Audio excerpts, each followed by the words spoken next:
J'écoute autant que je parle. Bienvenue dans la série des arcanes mineurs pour plonger dans les profondeurs de chaque carte grâce à l'astrologie. Voici l'épisode consacré au roi d'épée.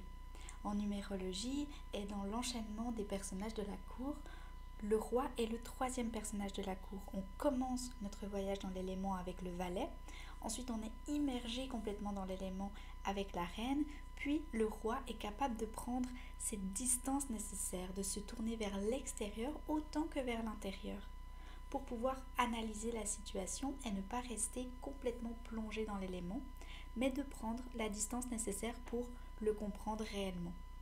Les significations générales du roi d'épée, on va parler d'utiliser des mots apaisants pour pouvoir avoir cet effet-là sur son entourage. On va parler aussi de garder un regard observateur et de savoir écouter. Le roi d'épée est capable de prendre de la distance avec ses capacités.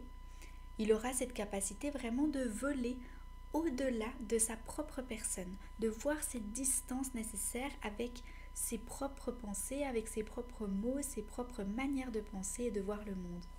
Avec le roi d'épée, on parle de la mise en action de ses capacités psychiques, la capacité de trancher une situation pour savoir ce qui est réellement juste dans une dimension globale, pas nécessairement centrée sur soi et sur son ego. Avec le roi d'épée, on aura une capacité de contrôle, mais qui peut aller au-delà du simple contrôle de soi, où il faut faire attention à ne pas se fermer à tout autre point de vue, à toute autre personne, et d'arriver à un point où on ne permet aucune erreur. Le roi d'épée est capable de se contrôler dans ses pensées. Il peut diriger ses idées et ses pensées pour ne pas plonger dans le négatif, pour ne pas se laisser dévier dans son chemin, pour ne pas se laisser atteindre dans la négativité des autres. Il est capable d'être protégé et de se protéger lui-même contre des pensées envahissantes, contre des énergies négatives. Il va venir parler à partir du cœur pour à la fois recevoir les messages par son intuition et l'au-delà, mais aussi être capable de les transmettre, pour pouvoir trancher et prendre des décisions alignées avec son cœur et avec son âme. Le roi d'épée a une force spirituelle parce qu'il est armé pour repousser ce qu'il ne veut pas. Il est maître de son énergie parce qu'il est protégé, il est ouvert au message et à la fois il est capable d'avoir cette parole ouverte pour communiquer, exprimer et transmettre toute sa sagesse.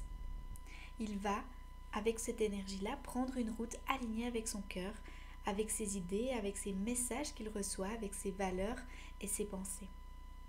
En astrologie, l'énergie du Gémeaux est capable de trouver cet équilibre entre parler et écouter. Il est capable de donner des informations, des pensées, des idées, mais il est aussi capable d'entendre et de recevoir celles des autres. Avec l'énergie de la balance, on va apprendre vraiment à savoir prendre des décisions quand c'est important et de ne pas en prendre quand ce n'est pas déterminant. La capacité de trancher est complètement acquise, mais la capacité de ne pas trancher est aussi acquise. Avec le Verseau, quant à lui, on arrive à vraiment trouver cette paix de partager les idées, mais de laisser le temps aux autres personnes de processer l'information. Parce que ça peut être des choses lourdes et conséquentes, qui ne sont pas nécessairement accessibles à tout un chacun directement. Il faut donc du temps pour pouvoir processer cette information, que ça vienne dans le cerveau, que ça fasse le trajet qu'il faut dans son être, et pour que la personne puisse vraiment comprendre l'essence du partage qui a été proposé par le Verseau.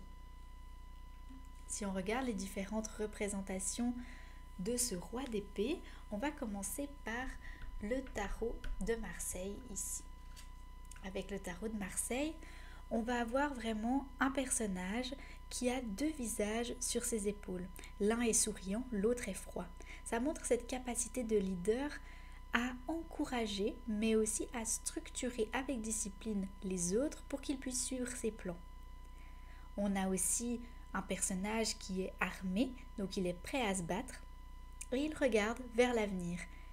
Il se tient droit, confiant et sûr de lui pour ce qui va se passer dans le futur. Il a une capacité de se positionner vraiment en leader, de dire quoi faire, de donner des ordres et de les faire appliquer. Dans la représentation du tarot Morgan Greer, on voit qu'il tient dans sa main à la fois une épée mais aussi un épi de blé. C'est le symbole de l'abondance des pensées et des décisions tranchées. Il regarde plutôt vers le passé, quant à lui, avec un regard clair et certain. Il voit vraiment avec lucidité les événements du passé, il est capable de prendre des décisions en conséquence. Quand on regarde le tarot des rêves de Gaïa ici, on voit que cette énergie nous ramène vraiment à suivre un comportement éthique. Parfois, il n'est pas possible de faire des compromis. Parfois, c'est important de trancher. À d'autres moments, l'avis d'un expert est nécessaire. On n'est pas expert de tout, nous personnellement. Avec cette énergie, on vient apprendre aussi à respecter la loi, parce que c'est ce qui est juste et c'est les règles qu'il faut suivre dans notre société. C'est une énergie aussi qui vient nous garder notre esprit à l'écart des émotions, qui peut parfois être dangereux par l'accumulation de cette énergie, mais un petit peu, parfois, selon les situations, c'est nécessaire. Avec le Lilifer Tarot, on voit que le personnage est complètement en paix avec son esprit. Il se tient en équilibre total dans une position qui n'a aucun sens. Il est vraiment suspendu en l'air, mais grâce à son épée, qui représente ses pensées, ses valeurs, ses opinions, ça le permet d'être stable et de tenir dans cette position qui paraît très étrange. Mais pour lui, c'est très confortable parce qu'il se sent vraiment stable. Il semble avoir des ailes aussi qui l'aident à s'équilibrer. Et puis les éléments astrologiques qu'on peut voir en bas de carte, on retrouve Saturne et Verseau. Alors Saturne en Verseau nous rappelle d'apprendre que les différences sont des forces. Parce qu'avec Saturne, on parle des expériences de la vie, des apprentissages par le fait de les vivre. Et avec le Verseau, on parle des idées folles, des différences, que chacun est unique sur Terre et que chacun apporte sa contribution. Ça nous montre ici qu'on peut partager des pensées, des idées, des projets, sans nécessairement attendre que les autres comprennent en retour. Avec le Tarot Vision Quest, ici, on va parler de la force spirituelle qui vit en nous. Il est tellement connecté et aligné que rien ne peut le perturber. Il est protégé, libre, fier, à l'écoute. Tout est clair pour lui. Il est tellement sûr de lui, il a conscience de son mental et il en prend soin. Il est capable de prendre soin de sa santé mentale parce qu'il connaît son importance et ses conséquences. Avec le Shadowscape Tarot ici, on voit que sur son épée, il y a une chouette. C'est le symbole de la sagesse dans sa prise de position. Parce que son épée est droite, tranchante, mais malgré cela, il arrive à avoir cette sagesse quand même qui l'accompagne. Et derrière lui, il a des ailes qui se forment dans son dos. Il laisse le processus prendre forme. Parce que ses ailes sont en train de naître. À travers sa propre ombre, ses difficultés mentales de son passé deviennent ses forces aujourd'hui. Dans le tarot divinatoire du corbeau ici, on voit que l'épée est prête. Elle est limée, elle est forgée, mais elle est rangée pour ne pas être utilisée maintenant tout de suite. Elle peut être utilisée qu'en cas de nécessité. Mais elle est prête. Elle a été préparée, soigneusement limée, soigneusement forgée, comme on forge notre esprit en cas de nécessité. On ne va pas abuser de ce travail-là qu'on a fait sur nous. Parce que c'est ça aussi la sagesse accumulée et créée à travers la suite des épées, c'est de savoir quand il faut s'exprimer et quand il faut s'abstenir. Avec le Fortuna Tarot ici, on voit un portail majestueux qui ne laisse entrer ou sortir aucun sentiment ou émotion. Il peut être très tranchant sur le haut avec les deux petites flèches pointues. Et donc il faut faire attention à ne pas oublier de laisser quand même un passage fluide des ressentis pour s'assurer d'être connecté à son cœur et à ses émotions. Avec le tarot alchimique, on voit l'aigle qui représente cet esprit majestueux capable de prendre de la hauteur. Il est sûr de lui, il est droit, il est fier, il porte cette couronne de la royauté, mais aussi l'épée droite et stable. Ça montre qu'il est capable de prendre des décisions, de trancher et de décider. Avec le tarot Rider-Waite-Smith, on voit que l'épée n'est pas totalement droite comme dans les autres. Ça montre qu'il est capable de s'adapter légèrement aux situations. Son avis n'est pas complètement rigide.